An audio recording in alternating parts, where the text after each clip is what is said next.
The forest always felt different at dusk. Not darker, just quieter, as if the world itself were exhaling after holding its breath all day. The last of the light filtered through the branches in long, soft streaks, turning the path ahead into a ribbon of fading gold. And tonight, that path felt like the only place where he could breathe without the past pressing against his ribs. He stepped onto the trail slowly, cautiously, as though the forest might sense the weight he carried. Behind him, just beyond the tree line, stood the house he grew up in. A house that had shaped him in ways he was only now beginning to understand. A house filled with memories he never asked for. A house with a room that never felt like his. He had left it earlier that day. Locked the door. Handed over the keys. Watched someone else walk through the hallway that had once held his childhood. He thought he would feel relief. He thought he would feel free. But instead, he felt unsettled. Like something inside him had been shaken loose, and he did not yet know where it would land. The forest was the only place that made sense tonight. The air was cool, brushing against his skin with a gentleness he was not used to. He inhaled deeply, letting the scent of pine and damp earth settle in his chest. It grounded him in a way the house never had. He walked slowly, listening to the soft crunch of leaves beneath his shoes, letting the rhythm steady his thoughts. He had spent years in that house, years trying to shrink himself small enough to fit into a room that never felt safe. A room where the walls seemed to lean in, listening too closely. A room where silence was not peaceful, but heavy.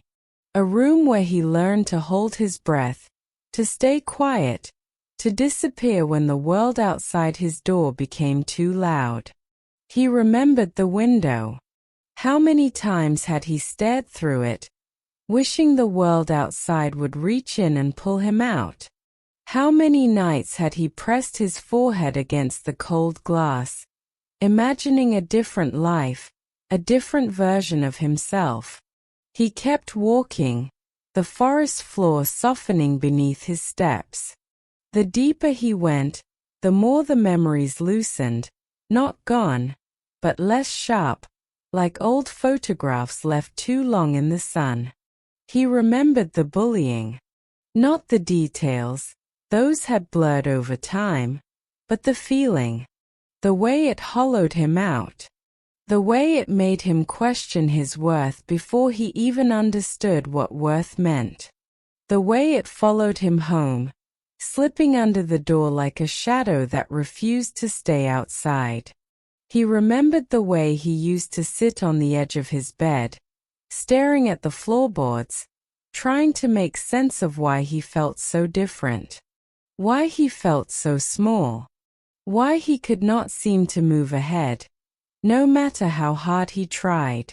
He did not know how to speak up back then. He did not know how to ask for help. He did not know how to believe that life could be different. But he kept going anyway. Even when it hurt. Even when he felt invisible. Even when the room felt like a cage. Tonight, as he walked deeper into the forest, he realized something he had never said aloud. He survived it. Not gracefully. Not perfectly. But he survived. A soft breeze moved through the trees, carrying the scent of moss and rain-soaked bark. It felt grounding, like the forest was reminding him that he was here now. Not back there, not trapped in that room, not frozen in the past. He paused beside an old fallen log, running his fingers along the rough bark. The forest had changed since he was young. Or he had. The path felt wider now, the air less heavy. The world did not feel as sharp around the edges. He sat down, letting the quiet settle around him. For the first time all day, he allowed himself to feel the truth of it. Leaving the house wasn't just leaving a place. It was leaving a version of himself behind, the version shaped by fear, by silence, by trying to survive in a space that never held him gently. He was not that person anymore. Not fully. Not always.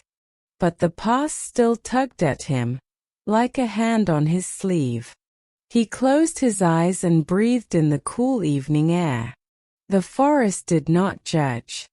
It did not ask him to be stronger, braver, or healed.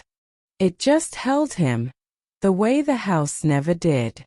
He thought about the life waiting for him now, the adult life into which he was stepping. A life where he could choose his own space, his own people, his own pace. A life where he did not have to shrink to fit inside a room that was too small for his spirit.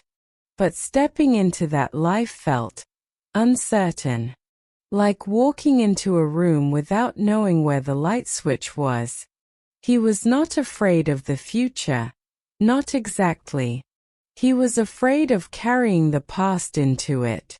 He stood again, brushing the dirt from his hands. The sky above the trees had deepened into a soft blue, the first stars beginning to appear. The forest felt different now, not like an escape, but like a beginning. He walked further, letting the path guide him. He noticed the way the branches arched overhead, forming a kind of shelter. He noticed the way the light dimmed gently, not suddenly. He noticed the way the forest seemed to breathe with him, slow and steady. He thought about the boy he used to be, the boy who sat in that room, trying to make sense of why he felt so alone. The boy who did not know how to move ahead. The boy who thought the world outside the window was too far away. He wished he could tell that boy something. Not that everything would be perfect. Not that the pain would disappear. But that he would grow. That he would leave.